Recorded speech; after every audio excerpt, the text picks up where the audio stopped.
Good evening students, myself Mohit Prakash. तो आज फिर हम टीचिंग ऑफ बायोलॉजिकल साइंस पर चर्चा करेंगे, जिसमें आज का हमारा लेसन प्लान का टॉपिक है पुष्पी पादपों में जनन प्रक्रिया।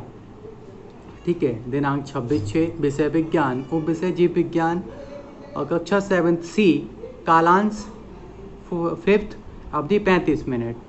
तो इसके सामान्य उद्देश्य क्या हैं? आइए हम सामान्य उद्देश्य देखते हैं। पहला सामान्य उद्देश्य है छात्रों में वैज्ञानिक दृष्टिकोण का विकास करना। दूसरा, छात्रों में वैज्ञानिक ज्ञान की वृद्धि करना। तीसरा, छात्रों में पुष्पी पादपों के प्रति मानसिक तथा तार्किक शक्ति का विकास करना। अगला, छात्रों में वैज्ञानिक चिंतन का विकास करना। अगला, छात्रों में निरीक्षण शक्ति का विकास करना। अगला, छात्रों में चित्र खींचने के कौशल का विकास करना। इसके विशिष्ट उद्देश्य, छात्रों को जनन की प्रक्रिया में भाग लेने वाले तत्वों का ज्ञान हो जाएगा। दूसरा, छात्रों को निषेचन प्रक्रिया का ज्ञान हो जाएगा। सहायक सामग्री, पुष्प चार्ट मॉडल आदि। अगला, कक्षा उपयोगी सामग्री, रोलर बोर्ड, चौक, डस्टर आदि। पूर्व ज्ञान, छात्रों को पुष्पी संरचना का ज्ञान है तथा पुष्पी पादपों में परागण की प्रक्रिया से भली भांति परिचित हैं। तो हम जैसे प्रस्तावना के अनुसार प्रश्न पूछते हैं, प्रश्नोत्तर विधि के माध्यम से। पूर्व ज्ञान, प्रत्यास्मरण, तो विकासात्मक प्रश्न हैं। पुष्प के कौन कौन से भाग होते हैं? तो पुष्पों के 4 भाग, बाह्य दलपुंज, पुमंग तथा जायांग होते हैं। अगला प्रश्न, परागण से आप क्या समझते हैं? तो पुष्प के नर जननांग से पराग कणों के स्त्री केसर की तरफ पहुंचने की क्रिया को परागण कहते हैं। अगला प्रश्न, पराग कण स्त्री केसर के किस भाग पर रुकते हैं? तो पराग कण स्त्री केसर के योनि छत्र पर रुकते हैं। अगला प्रश्न, परागण के बाद पुष्प में कौन सी प्रक्रिया आरंभ होती है? तो इस समस्यात्मक प्रश्न है, क्योंकि छात्रों को इसके बारे में ज़्यादा पता नहीं होता है, इसलिए छात्र यहाँ पर निरुत्तर हैं। तो उद्देश्य कथन कि परागण की क्रिया के बाद पुष्पी पादपों में निषेचन की प्रक्रिया आरंभ होती है, जिसमें नर शुक्राणु कोशिका मादा अंड कोशिका से मिलती है। छात्रों, आज हम पुष्पी पादपों में निषेचन की प्रक्रिया या जनन की प्रक्रिया का अध्ययन करेंगे। छात्र अध्यापक छात्रों को पुष्प के मादा जननांग दिखाएगा तथा प्रश्नोत्तर के माध्यम से पाठ का विकास करेगा। छात्र ध्यानपूर्वक सुन रहे हैं, ये हमने कथन विधि के माध्यम से बोला। अगला हमारा टॉपिक है शिक्षण बिंदु, पुष्प के भाग, स्त्री केसर। तो इसमें भी प्रत्यास्मरण के आधार पर प्रश्न पूछेंगे प्रश्नोत्तर विधि के माध्यम से। तो इसका विकासात्मक प्रश्न है कि स्त्री केसर के कितने भाग होते हैं? स्त्री केसर के 4 भाग होते हैं। अगला प्रश्न, स्त्री केसर के ऊपरी भाग को जो प्लेट जैसा है क्या कहते हैं?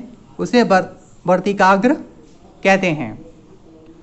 अगला प्रश्न, वर्तिकाग्र का क्या महत्व है?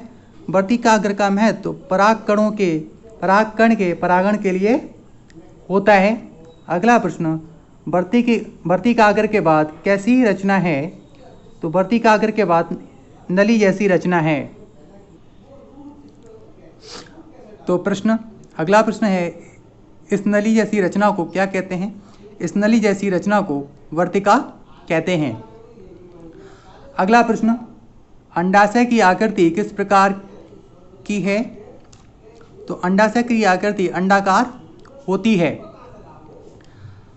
अगला प्रश्न, अंडाशय का क्या उपयोग है?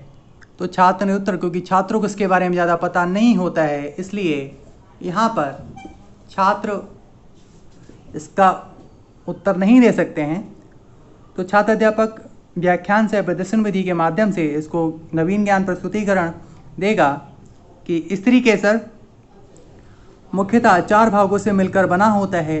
कौन कौन से? बीजांड, अंडाशय, वर्तिकाग्र। अंडाशय के अंदर बीजांडकाय में भ्रूण कोश होता है, जिसमें स्थित मादा अंड कोशिका निषेचन की प्रक्रिया में भाग लेती है। तो छात्र ध्यानपूर्वक सुन व समझ रहे हैं और अपनी उत्तर पुस्तिका में नोट करेंगे। तो ये इसका चार्ट है। ये वर्तिकाग्र, नली जैसी रचना वर्तिका, ये अंडाशय, ये भ्रूणकोश, ये कौन सा है, स्त्री केसर। तो इस शिक्षण बिंदु का मूल्यांकन प्रश्न के द्वारा करेंगे कि स्त्री केसर किससे मिलकर बना होता है।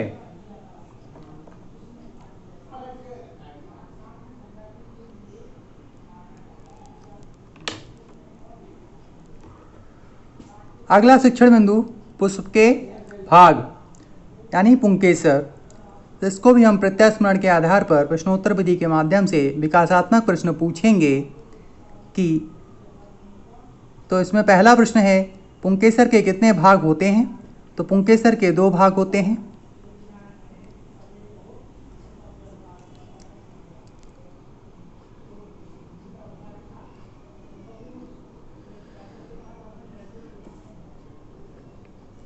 परागकोश और पुतंतु।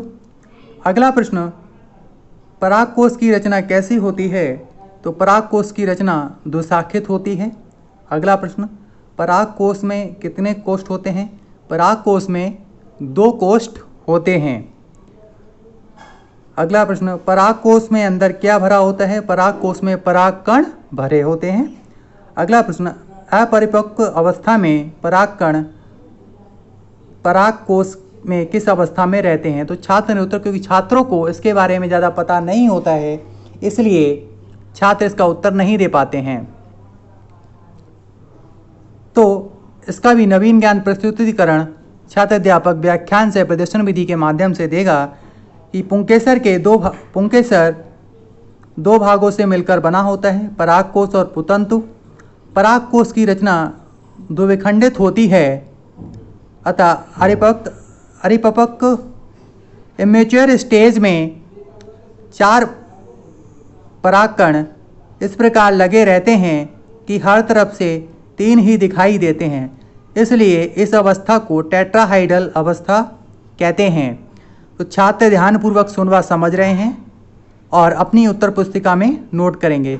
ये देखिए कि परागकोश है, ये द्विशाखित है, इसके अंदर परागकण हैं और पराग को इससे लगा हुआ पुतंतु है।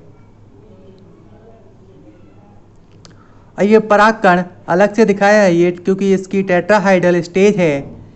इसमें 3 हर तरफ किसी भी तरफ से देखिए आपको 3 ही दिखाई देंगे। तो इस शिक्षण बिंदु का मूल्यांकन हम प्रश्न के द्वारा करेंगे कि पुंकेसर के कितने भाग होते हैं।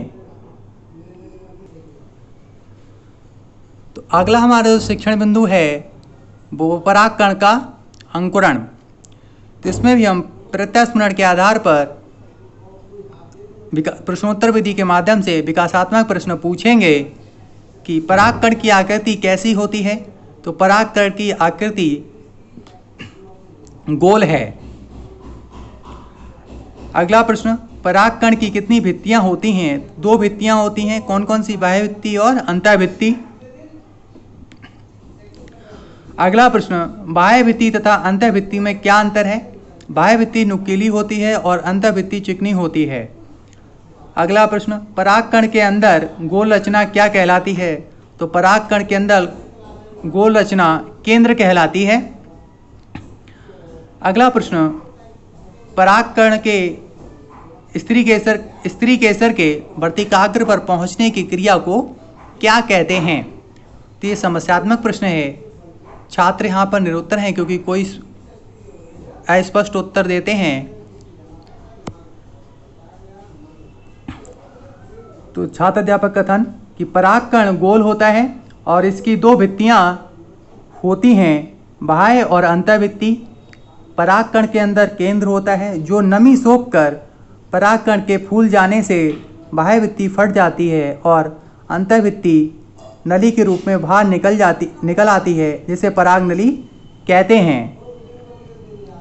तो छात्र ध्यानपूर्वक सुन रहे हैं और अपनी उत्तर पुस्तिका में नोट करेंगे। ये देखिए कि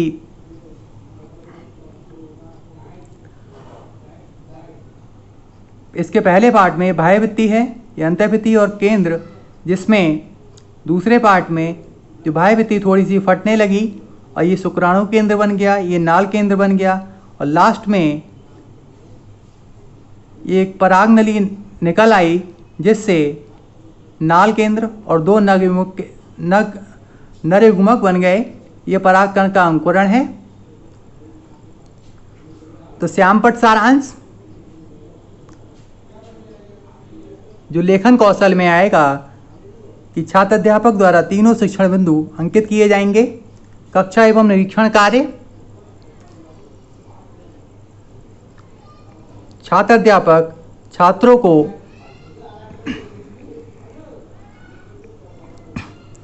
श्यामपट्ट कार्य अपनी उत्तर पुस्तिका में उतारने का आदेश देगा तथा स्वयं कक्षा में घूम घूम कर उनका निरीक्षण करेगा और उनकी लेखन संबंधी त्रुटियों का निराकरण करेगा। गृह कार्य जो कि अभ्यास कार्य में आता है। जनन से आप क्या समझते हैं?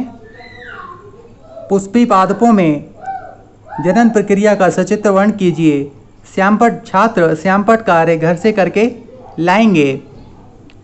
तो ये आज का हमारा श्यामपट्ट कार्य है। तो ये आज का हमारा शिक्षण प्लान पुष्पी पादपों में जनन प्रक्रिया के प्रकरण पर था। आशा है कि आपको पसंद आया होगा। धन्यवाद।